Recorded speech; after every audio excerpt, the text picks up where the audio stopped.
ఒక్క క్షణం కోపం. ఆ కోపంలో ఒక్క మాట నియంత్రణ లేకపోతే, రాముడే కాకపోతే ఎవరికైనా జీవితం చెదరిపోతుంది. అయితే రాముడేం చేశాడు?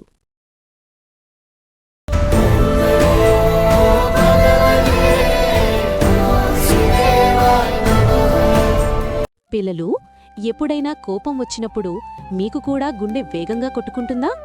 చేతులు కంపిస్తాయా? అదే కోపం. అది శక్తి కాదు, అదొక తుఫాను. ఇలాంటి కోపం రాముడికి రాలేదా?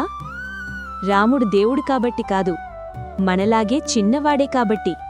రాముడు శివధనస్సును విరిచినప్పుడు అది బలంతో కాదు, మనసు స్థిరత్వంతో విరిచాడు. శివధనస్సును విరిచినప్పుడు సీత మరియు సభలో అందరూ ఆశ్చర్యపోయారు.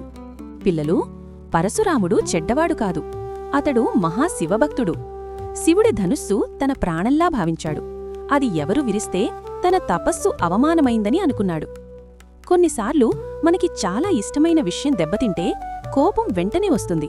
అప్పుడే శివధనస్సు విరిగింది అన్నమాట పరశురాముడి చెవిలో పడింది. అంతే, మనసులో కోపం మంటలా చెలరేగింది. మనకిష్టమైనది ఎవరో చెడగొడితే మనకు ఇలానే కోపం వస్తుంది కదా.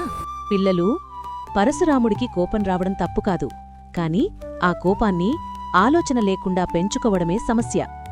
కోపం రావడం సహజం, దానిని నియంత్రించడమే విజ్ఞానం. ఇదిగో పిల్లలు, కోపం ఎంత భయంకరమో పరశురాముడి ముఖంలో చూడండి. పిల్లలు, రాముడు శివధనుస్సు విరిచిన క్షణం అందరూ ఆనందపడ్డారు. కాని ఒక తండ్రి గుండెల్లో మాత్రం భయం మొదలైంది. అది దశరథుడి మనసు. పరశురాముడికి ఈ వార్త తెలిసితే అన్న ఆలోచనతో ఆయన గుండె కంపించింది. నాన్నకు భయమెందుకు? కొడుకు బలంగా ఉన్నా తండ్రి మనసు ఎప్పుడూ కాపాడాలనే ఉంటుంది. అప్పుడే వశిష్ఠ మహర్షి అన్నాడు, దశరథా, ఇది యుద్ధ పరీక్ష కాదు, ఇది రాముడి సహన పరీక్ష. బలం ఆయుధాల్లో కాదు, మనసులో ఉంటుంది. పిల్లలు, పెద్దవాళ్లు సమస్య వచ్చినప్పుడు ముందు ఆలోచిస్తారు. అదే విజ్ఞానం. వశిష్ఠుడు మాట్లాడలేదు, కాని రాముడి ముఖాన్ని చూశాడు. ఆ ముఖంలో భయం లేదు, అహంకారం లేదు. అక్కడే గురువు ఆనందించాడు. అయితే రాముడు కోపపడలేదు, తల వంచాడు, గౌరవంగా మాట్లాడాడు. ఇదే నిజమైన శక్తి. సహనం ముందు ఓడిపోయింది కోపం, కాని పరశురాముడు కాదు. సహనం ముందు తల వంచింది కోపమే. పిల్లలు, కోపం వచ్చినప్పుడు నోరు మూసుకుని మనసులో లోపల లెక్కపెట్టు. 1, 2, 3 ఇలా కొన్ని నంబర్స్. ఊపిరి లోతుగా తీసుకో. రాముడిలా ఆలోచించు.